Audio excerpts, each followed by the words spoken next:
नमस्कार, मैं मनीष आनंद और आप देख रहे हैं जनहित न्यूज़ दरभंगा। भारत रत्न डॉक्टर भीमराव अंबेडकर जी की 134वीं जन्म महोत्सव समारोह दिनांक 14 अप्रैल 2024 दिन रविवार को दिन के लगभग 12 बजे से श्री केदार कुमार केशव के आवास नाका नंबर 2 पर अंबेडकर जी के चित्र पर माल्यार्पण और पुष्प अर्पित कर हर्षोल्लास के साथ मनाया गया, जिसमें डॉक्टर भीमराव अंबेडकर जी के जीवनी पर चर्चा हुई। इस जन्मोत्सव समारोह की अध्यक्षता केदार प्रसाद केशव ने किया। संचालनकर्ता रिजवान आजाद थे और आए हुए अतिथिगण में प्रदीप मंडल, सोनू मंडल, शत्रुघ्न मंडल, मनीष कुमार गुप्ता, चंद्र प्रकाश यादव, श्याम सुंदर मोची, मोहम्मद इशराफ, विशंभर पासवान, पूर्व वार्ड पार्षद 23, प्रदीप महतो, वरिष्ठ नेता सूर्य नारायण पजियार, विजय राम, बबलू श्रीवास्तव, मोहम्मद फैयाज, राम लखन महतो, सेक्टर प्रभारी बासपा। आइए देखते हैं उन लोगों ने क्या क्या कहा।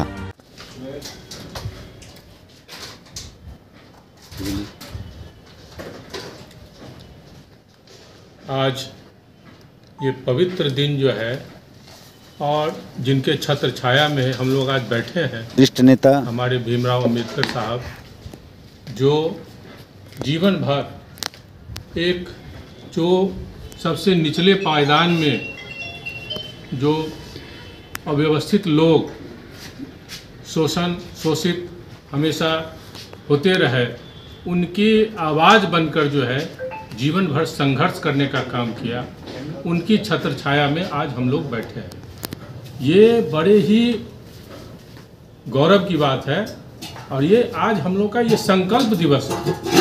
इनके सम्मुख होकर हम लोग एक संकल्प लें कि कैसे जो काम हमारे अंबेडकर साहब ने जीवन भर संघर्ष करके आगे बढ़ाने का हम लोग को एक हौसला देने का काम किया है, उस हौसला को हम अपने आगे आने वाली पीढ़ी को कैसे बढ़ाने का काम करें, इसके लिए हम लोग को आज संकल्प लेना होगा। तभी जो है हम और हमारे आने वाली पीढ़ी जो है इस परिवार में, इस समाज में मान सम्मान के साथ जी सकेगा। उसको एक सामाजिक सम्मान मिलेगा, आर्थिक सम्मान मिलेगा और राजनीतिक सम्मान भी चाहिए। राजनीतिक सम्मान तभी मिलेगा। आज जो सामाजिक व्यवस्था है उसमें छोटे छोटे टुकड़े में हमारे समाज को बांटा गया है और ये छोटे छोटे टुकड़े पर कुछ जो है बुद्धिजीवी लोग जो है शासन कर रहे हैं और हम लोग केवल वोट देने तक हम लोगों को सीमित रखा गया है। उसके बाद हम लोगों के पास न कोई सामाजिक सम्मान है, न कोई आर्थिक वृद्धि का कोई संकल्प है, न उसके लिए कोई प्रयास है जो शासक वर्ग है, और न हम लोगों को राजनीतिक सम्मान मिल रहा है।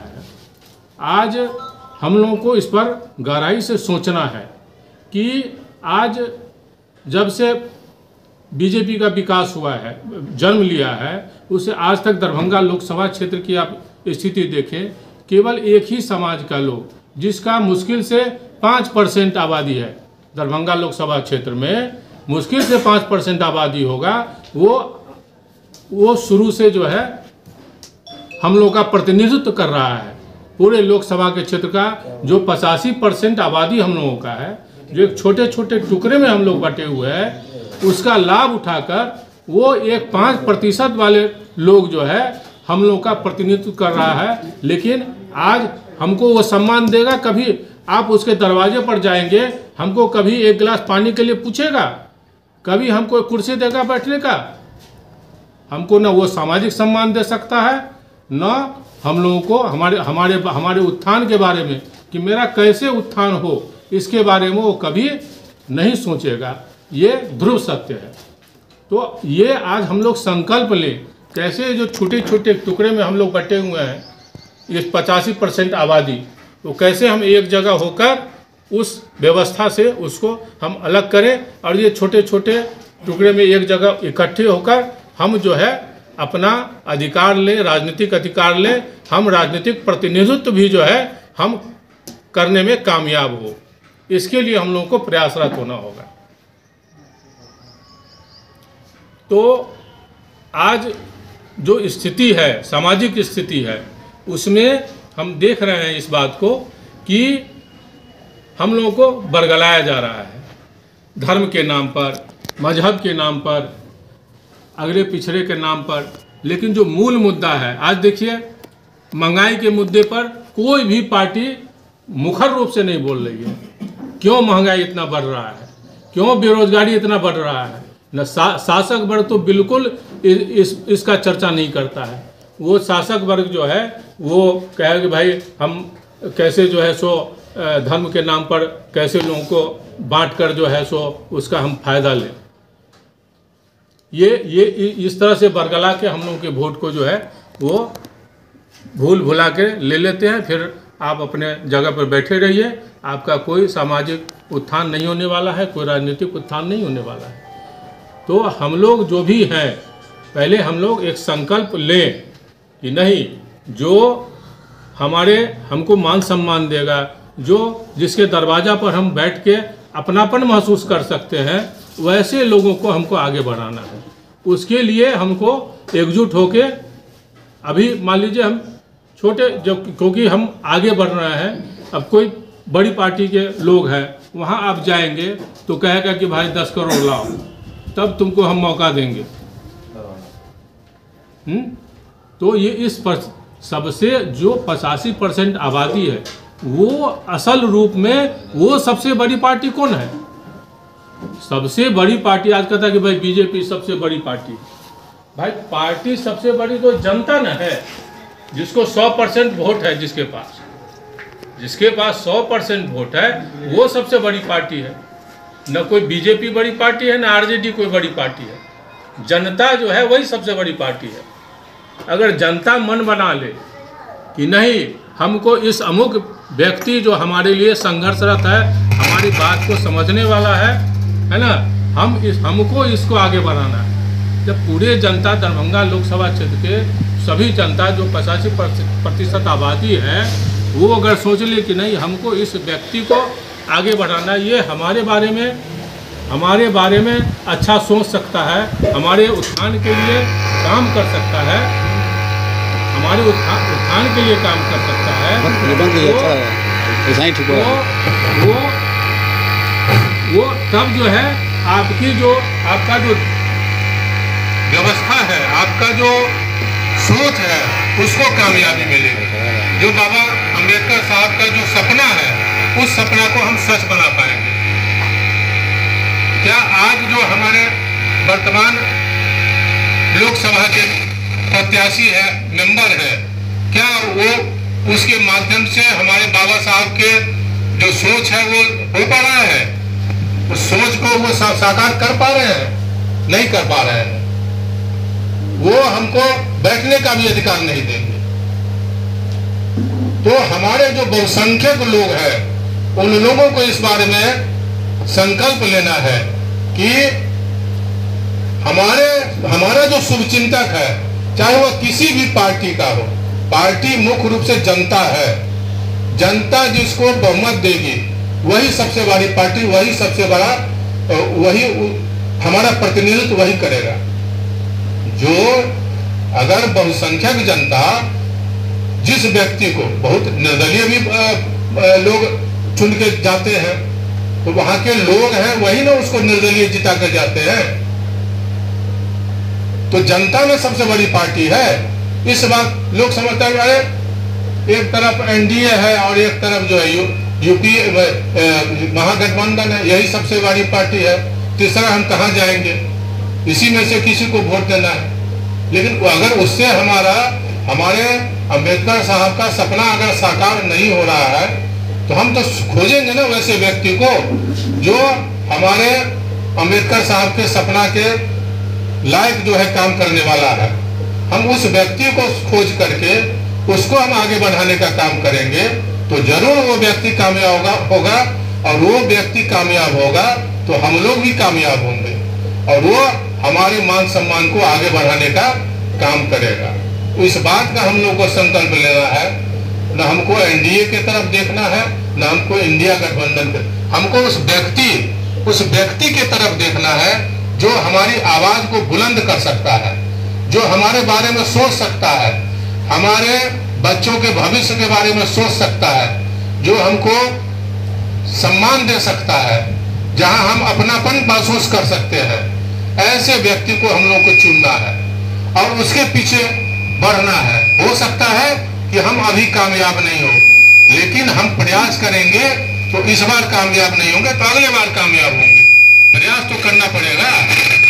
आज जो उस समय स्थिति थी, बाबा साहब अम्बेडकर के समय थे, कितने संघर्ष, कितने अपमान को सहकर जो है वो अकेले आगे बढ़ते रहे और धीरे धीरे जैसे जैसे समाज के लोग जागरूक हुए, हम लोगों को मजबूती मिलता गया। तो अभी हम सोच रहे कि भाई हम कमजोर हैं, हम कैसे वैसे बड़ी सत्ता को हम सत्ता को जो है चुनौती दे सकते हैं। तो चुनौती देने के लिए सबसे बड़ी बात है आत्मबल हम लोगों को होना होगा। आत्मबल जब हमारे ऊपर होगा तो हम 5 व्यक्ति मिलकर जो है पूरे समाज को बदलने का, पूरे समाज के उत्थान का अगर हम संकल्प लेंगे तो हमको जरूर सफलता मिलेगा। लेकिन वो संकल्प लेना होगा। जब आम आदमी पार्टी का स्थापना हुआ तो मात्र 5 लोग थे। हर गांव में जिसको यह अम्बेडकर जी से काफ़ी लगाव है या इस चीज़ को समझ बुझ रहा है लोग, उससे काफ़ी उल्लास के साथ मनाया जा रहा है। अम्बेडकर जी का 3 चीज़ जो मूल चीज़ है, संगठित हो, संघर्ष करो, शिक्षित बनो, संघर्ष करो। ये 3 चीज़ जो मूल्य चीज़ है वह अपने आप में झांकिए कि अगर हम लोग एकजुटता होते हैं तो कुछ से कुछ कर सकते हैं। हम लोग अकेले कुछ नहीं कर सकते। इसलिए अम्बेडकर जी बोले हैं शिक्षित हो, मतलब पहले पढ़ो लिखो, इसके बाद संगठित हो और तब संघर्ष करो। ये 3 चीज़ मूल चीज़ है अम्बेडकर जी का। अम्बेडकर जी का तो बहुत से ऐसे कहानी है हमारे देश में, उन्हीं की संविधान बनाया हुआ है। जो लोग चाहते हैं इसको तोड़ ताड़ के मरोड़ के फेंक दे और अपनी राज करे, ऐसी चीज़ जो है हर अम्बेडकर जी का एक तरह का पूछिए कि हम लोग को गॉड गिफ्ट है। ये अभी के समय में अम्बेडकर जी बहुत ही पढ़े लिखे विद्वान से, बड़ी कष्ट से, बड़ी संघर्ष से वो अम्बेडकर जी अपने मेरिट पे अपने इतिहास को रचाए। तो आपकी तालियों से होगी। ताजमहल अगर प्रेम की निशानी है तो 14 अप्रैल बाबा साहब की जन्म की कहानी है।